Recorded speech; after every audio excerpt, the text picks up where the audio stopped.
Hi everyone, welcome to my channel. Today we'll start a very important topic, that is counter current system. This is fifth video of renal physiology. So if you want to understand this topic clearly, you should go through the same pattern of videos starting from the first video of renal physiology. So nothing will be difficult in that scenario.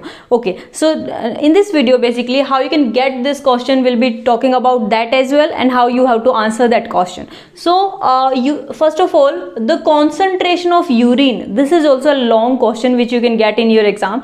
If this happens, then you have to understand that counter current mechanism, plus you have to also answer this role of ADH in urine concentration, if urine concentration comes in your exam, or if counter current mechanism comes in your exam, then this video is all about that, right? Okay, so to answer counter current mechanism, you have to start with this point. What are components of counter current mechanism? So there are two components of counter current mechanism. One is counter current multiplier, okay, and one is counter current exchanger. One by one we'll see what are these and why we are calling them as these name. So first of all, counter current multiplier. Okay, so counter current multiplier is loop of Henle. This is called counter current multiplier. Basically it multiplies something, we'll see what, but for instance you should be able to understand, you should not be confusing in these two terms. These are very separate terms and we'll try to understand these terms here. Okay, so loop of Henle is the counter current multiplier.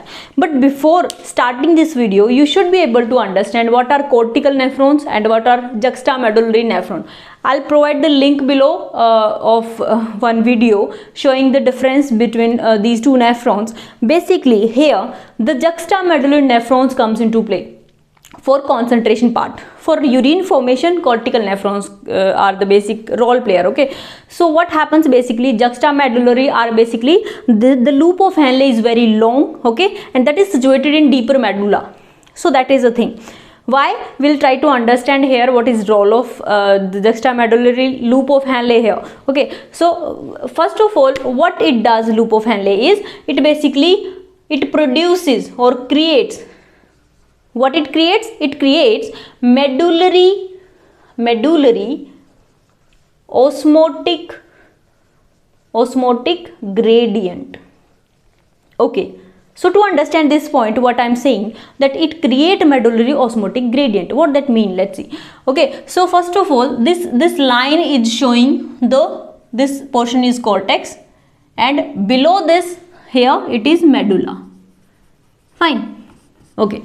So, because here we are talking about this juxtamedullary types of nephron. Fine. So what happens basically, the osmolarity of filtrate, the osmolarity of plasma is equal, okay, and that's why osmolarity of interstitial fluid is also equal. Fine. So because of that, the osmolarity here at cortex level is 300 milliosmol per liter, which is the plasma osmolarity, right? As we move from medulla downward, from cortex, downward toward medulla, the osmolarity increases. It comes out to be around 1200 milliosmol per liter. Okay, so can I say now that this is kind of medullary osmotic gradient is maintained? Okay, so as we move downward, the osmolarity increases. We'll try to learn here why it increases.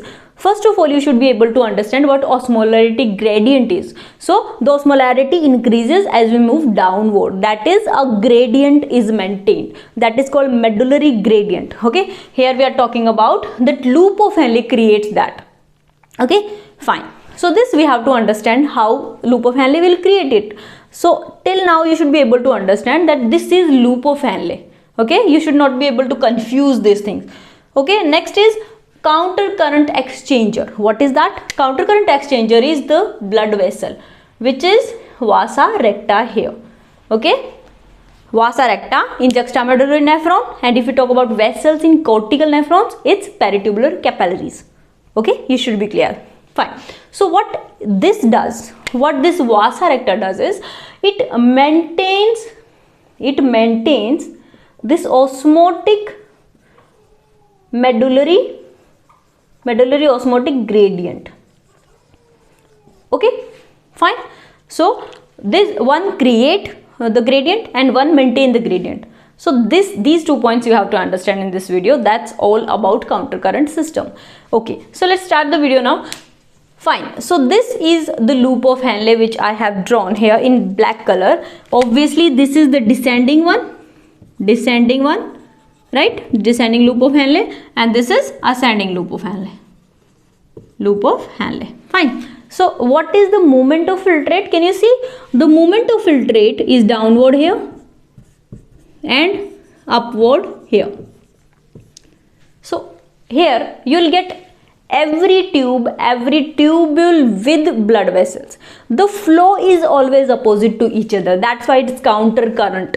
Okay, the tubule, if you can see, descending flow is opposite to ascending flow. Okay, ascending loop of Henle is basically having opposite flow to the flow of blood.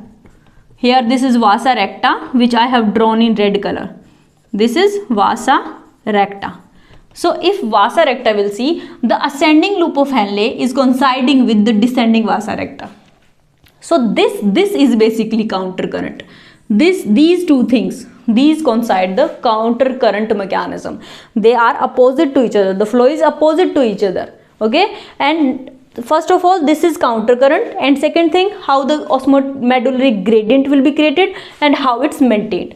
That's all about counter current. So this we have to understand here. So let's start how basically you should be able to know that descending loop of Henle, this one is only permeable to water.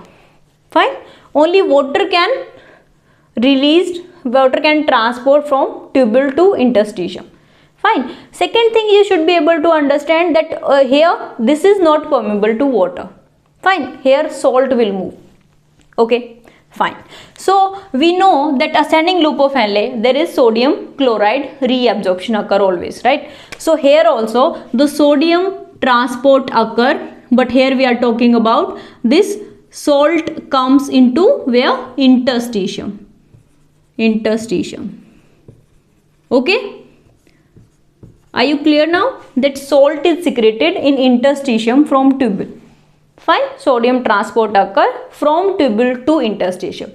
Now, because this is interstitial fluid here, okay, this hole is interstitial fluid. Fine. So, because of this solute secreted, what can happen to the osmolarity? Obviously, it increases. Fine. So here osmolarity is around 300, here it's 600, here it's 800, 1200. So this way osmolarity of interstitial fluid increases. Fine. So this leads to increase in osmolarity. Okay. And what is the use of this change in osmolarity? Because of this change in osmolarity of interstitial fluid, there is water moving, right? Descending loop of Henle is permeable to water. Fine, because there is no need of any channel or pump, because water can move directly via osmosis. If there is solute outside more, what can happen? Obviously, the water will follow it. Hai na? So this water will move to the interstitium because here the solution is hypertonic, and that's why the water from tubule is basically moving outward. Okay, and moving water outward is concentration, right? This filtrate is now will be having less water, that is the concentrated filtrate, right? Okay, if we see the osmolarity within the tubule, it starts from 300 and again here it's 600, here it's 800, here it's 1000, and at tip it's 1200 milliosmol. Fine. So the filtrate osmolarity, it increases as we move downward. Fine. So what is the reason of this gradient? It's basically the salt secreted from ascending loop of Henle, and because of those salts, water is secreted into the interstitium from loop of Henle and cause concentrated filtrate, means hyperosmolarity filtrate. Okay, fine. So this point is clear, right? This is what we want basically in loop of Henle. Now, if I ask you, if it keeps on secreting the solutes here, the ascending loop of Henle, do you think the gradient will be maintained? No, obviously not, right? Because there will be saturation comes and the gradient will not be maintained, and that's why no more NaCl secretion will be there. right? So there should be some thing which can replace the sodium, which can pick up the sodium and again replace it. Okay, fine. So that is the role which is played by vasa recta. It maintain the gradient. Okay, so vasa recta, what it does, it pick up all the sodium from here. Okay, it pick up all this sodium. So sodium transported into vessels, blood vessels. Now these blood, it move on the ascending limb. As it move through the ascending limb, okay, fine. So here sodium concentration is high. We have the vessels have all the sodium. So here sodium concentration is very high. Okay, and since this sodium concentration is very high, the salt move again outside the vessels.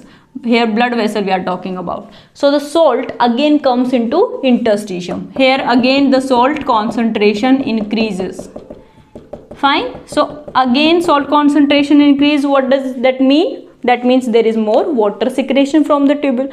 Water again being transported to interstitium. So the cycle goes on basically. First of all, tubule secretes salt, because of that water is secreted, and then the salt is taken into the vessels and again it is secreted here, so that the water can be again removed from the tubule. Okay, so that's how concentration of urine, concentration of filtrate, it goes on. Fine. So the concentrated fluid, now as this concentrated fluid moves upward in the tubule, we know that salt we are picking up. Salt is being secreted into the interstitium, and that's why the salt is decreasing here. The osmolarity again reduces. So it again came out to be 800, 600, 400. Okay, so the osmolarity here again reduces. Now the filtrate, which is having less water, less salt, it basically travels through DCT and it comes into this collecting duct. Fine. In collecting duct, okay, here the role of ADH comes. There is increase in aquaporine channel, and it increases the water reabsorption. So this again, from this filtrate, the water is reabsorbed into the interstitium again. Fine. So the filtrate here, it's again having high osmolarity. So from 400 again it increases because of water reabsorption, and again this came out to be around 1200. Now this 1200 is not a daily routine, so it depends on your dehydration level. So more is the dehydration, more is the osmolarity of urine. Okay, fine. So this is the here we are talking about countercurrent mechanism. The last thing left is what is role of urea. Fine. So this is also really important. Here we are talking about sodium chloride as solute, but urea is also very important solute, which is also playing the same role. Secreted here, again picked up by vasa recta and again secreted here. Same pattern will be followed by urea, but that urea, from where we will catch this urea, basically this is filtrate where all the urea is filtered. Okay, whatever urea have in plasma, it is filtered here. It goes, there is no reabsorption of urea here. It goes to the CT. Now in CT, urea is reabsorbed. So from here, the urea comes into interstitium. From interstitium, it is picked up into the vasa recta. From vasa recta, it is circulated here and it is released here. Now you must be thinking that this is picked up from here and secreted from here. How it can change the scenario? So basically vasa recta is very thin lumen, okay, very less diameter, and the flow is very slow. So kind of it is basically redirecting the solute, and it's this picking the solutes and placing somewhere else. Okay, so that's how the time taken is more, and that's how the concentration can occur. Okay, so this is all about counter current mechanism or urine concentration. If concentration come, I'm again saying the concentration question should be answered the ADH role also in this question. Okay, so that's all about counter current system. I hope you enjoyed this video, you understood the concept. If you want Hindi video, you can visit my Physiology Hacks channel, which is in English. So every video you'll get in Hindi as well. Please subscribe if you like my videos. Thank you so much. Bye bye.